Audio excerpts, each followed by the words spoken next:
Taarifa zilizotufikia hivi punde zinaeleza kwamba msemaji wa M23 Willy Ngoma ameuawa katika mashambulizi ya ndege zisizo na rubani yani drone kwenye eneo la karibu na mji wa Rubaya, Kongo. Willy Ngoma, msemaji wa jeshi la wanaharakati la waasi wa AFC M23, ameuawa mapema Jumanne asubuhi karibu na mji wa madini wa Rubaya huko Kivu Kaskazini, kulingana na taarifa za maafisa wa jeshi hilo la waasi. Willy Ngoma na wapiganaji wengine kadhaa wa M23 ama RDF wameripotiwa kufariki katika msafara wakati ulipopigwa katika kile chanzo kilichoeleza kama shambulio la ndege zisizo na rubani. Hali bado haijulikana wazi na idadi ya mwisho ya vifo bado haijathibitishwa, lakini kikubwa ni kifo cha Willy Ngoma. Mashahidi wa eneo hilo wanasema shambulio hilo lilitokea yapata saa 2 asubuhi katika eneo linaloelekea Rubaya, eneo la kimkakati la uzalishaji wa madini ya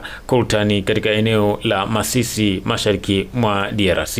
Miili ya watu 6 ilipotiwa kupatikana kutoka kwenye vifusi vya jengo la makazi lililopigwa na shambulizi hilo la drone. Wapiganaji wawili wa kigeni walioelezwa na vyanzo kama mamluki weupe kwenye msafara huo pia wanasemekana kuuawa. Ripoti ambazo bado hazijathibitishwa zinaeleza kwamba Jenerali Sultani Makenga, kiongozi wa jeshi wa wanaharakati hao, huenda pia alijeruhiwa. Rubaya inashikilia moja ya amana muhimu zaidi za coltan mashariki mwa Jamhuri ya Kidemokrasia ya Kongo na imekuwa chanzo kikuu cha mapato kwa M23 tangu mji huo ulipoanza kudhibitiwa Aprili mwaka 2024.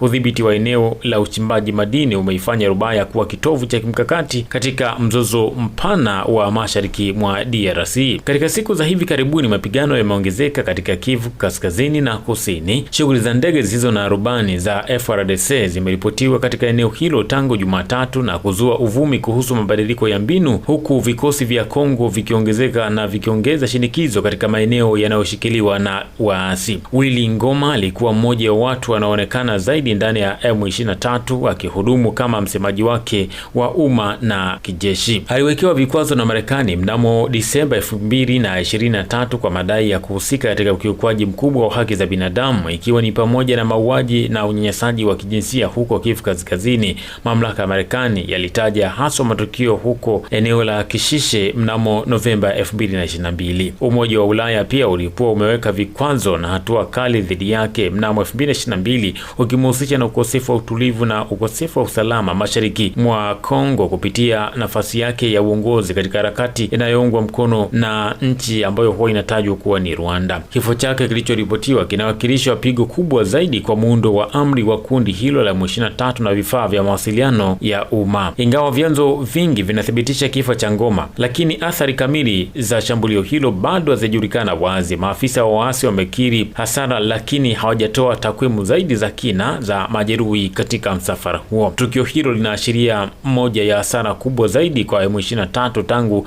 shambulio lake jipya mashariki mwa Kongo. Kwa sasa moja ya sura zinazotambulika zaidi za waasi imetoweka, wakati ambapo udhibiti wa eneo lenye utajiri wa coltan umebaki kuwa kitovu cha mzozo kamili kati ya M23 pamoja na serikali ya Kongo, ikihusisha sambamba na serikali ya Rwanda. Lakini Willy Ngoma ni nani? Hebu tumwangalie kidogo. Willy Ngoma ni mmoja wa viongozi wenye ushawishi mkubwa ndani ya kundi la waasi wa M23, akihudumu kama msemaji wa kijeshi wa kundi hilo tangu kuanza kwa mapigano mapya mashariki mwa nchi hiyo mwaka 2021. Historia yake kijeshi na mizizi mirefu katika mivutano ya Kivu Kaskazini, ambapo kabla ya kujiunga na kundi hilo la M23 alikuwa mwanachama wa makundi mengine ya waasi kama CNDP chini ya kiongozi wake Laurent Nkunda. Hata hivyo, baada ya kundi la M23 kushindwa kijeshi mwaka 2013, Ngoma alikuwa miongoni mwa makamanda waliokimbilia uhamishoni, inavyoaminika kuwa ni nchini Uganda au Rwanda, kabla ya kurejea tena uwanjani kundi hilo lilipojipanga upya na kuanza kuteka maeneo ya kimkakati kama Bunagana na Kitishanga. Hata hivyo, kuhusu raia wa asili wa Willy Ngoma, ni raia wa Jamhuri ya Demokrasia ya Kongo DRC,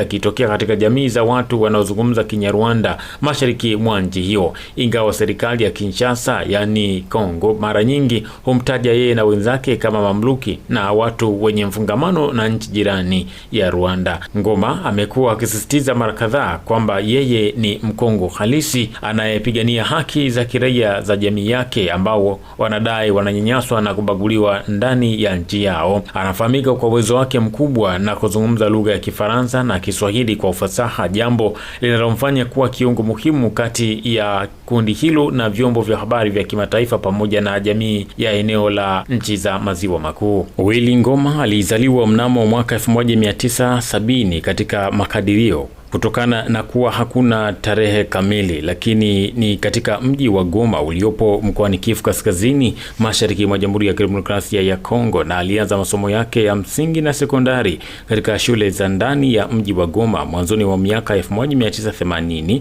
ambapo alionyesha kipaji cha kipekee katika masomo ya lugha na mawasiliano. Baada ya kuhitimu masomo yake ya sekondari mwanzoni mwa miaka 1990, Ngoma hakuishia mtaani bali alijihusisha na harakati za kijamii kabla ya msukosuko wa vita vya kwanza kabisa vya Kongo mwaka 1996 kubadilisha kabisa mwelekeo wa maisha yake na kumsukuma kuelekea kwenye taaluma ya kijeshi. Safari yake ya kijeshi ilianza rasmi mnamo mwaka 1997 wakati alipojiunga na jeshi la AFDL, yani Alliance of Democratic Forces for the Liberation of Congo, lililoongozwa na Laurent Desire Kabila ili kumpindua Mobutu Sese Seko. Baada ya ushindi wa AFDL, alianza kufanya kazi kama askari wa kawaida na baadaye afisa mdogo ndani ya jeshi jipya la kitaifa lililoitwa FARC, yani Forces Armées Congolaises, mkoani Kinshasa na maeneo ya mashariki mwa nchi hiyo. Hata hivyo, kutokana na kutokubaliana na mwelekeo wa serikali ya Kabila na mivutano ya kikabila, aliamua kuasi jeshi la serikali kwa mara ya kwanza mnamo mwaka 1998 na kujiunga na kundi la waasi wa RCD, Resistance Congolaise pour la Démocratie, lililokuwa likiungwa mkono na Rwanda tangu wakati huo. Ilipofika katikati ya miaka 2000, Willy Ngoma alirejea tena ndani ya jeshi la serikali FARDC baada ya makubaliano ya amani, lakini hakukaa kwa muda mrefu kwani alidai kuwepo kwa ubaguzi dhidi ya askari wenye asili ya Kinyarwanda. Hali hii ilimfanya kuwa muasi wa kudumu ambapo alijiunga na kundi la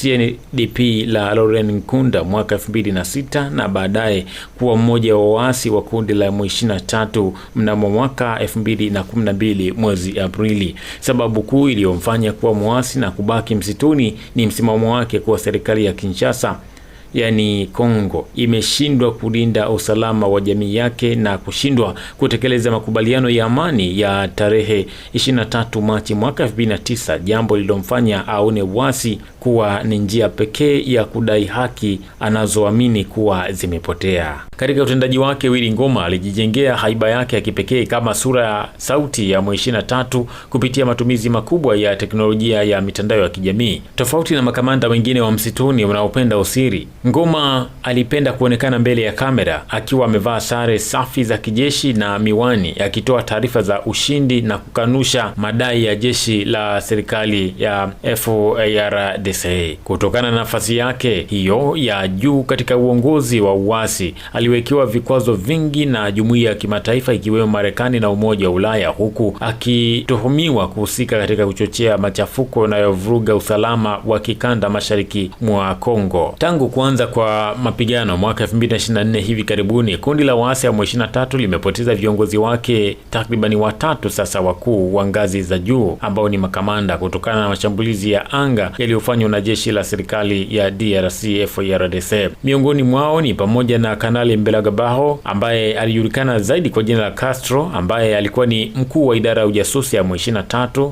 ambapo alifariki mnamo Januari 16 mwaka 2024 katika tukio ambalo lilihusisha shambulio la ndege isiyo na rubani, yani drone, ya jeshi la DRC katika mji wa Kishanga ulioko katika himaya ya Masisi, Kivu Kaskazini, na alikuwa mmoja wa wapangaji wakuu wa mikakati na misheni ya kijasusi ya kundi hilo. Kiongozi mwingine wa ngazi ya juu ambaye aliuawa ni Erastoni Bahati ambaye alikuwa ni mshauri wa mikakati, yani strategy advisor wa kundi la M23, ambapo alifariki mnamo Januari 16 mwaka 2024 katika tukio ambalo lilikuwa ni lile la drone lilomuua Kanali Castro huko Kishanga. Bahati alikuwa akionekana kama mtu muhimu katika kuratibu mipango ya jeshi na kisiasa ya kundi hilo. hilo. Wengine ni pamoja na Sultani Makenga ambaye kwa siku za hivi karibuni kiongozi huyo mkuu wa jeshi la M23 amekuwa akiripotiwa mara kadhaa kujeruhiwa katika mapigano kama vile wakati wa mashambulizi ya Goma mwanzoni mwa 2025, lakini hakuna ripoti rasmi iliyothibitisha kifo chake mpaka sasa. Mwingine ni pamoja na Yusuf Mboneza ambapo pia kulikuwa kuna uvumi na taarifa zenye utata kuhusu kifo chake katika baadhi ya vyanzo vya kijeshi, lakini kundi la M23 halikuwahi kuthibitisha rasmi juu ya kifo chake kama lilivyofanya kwa Castro na Bahati na wakati huo kwa Willy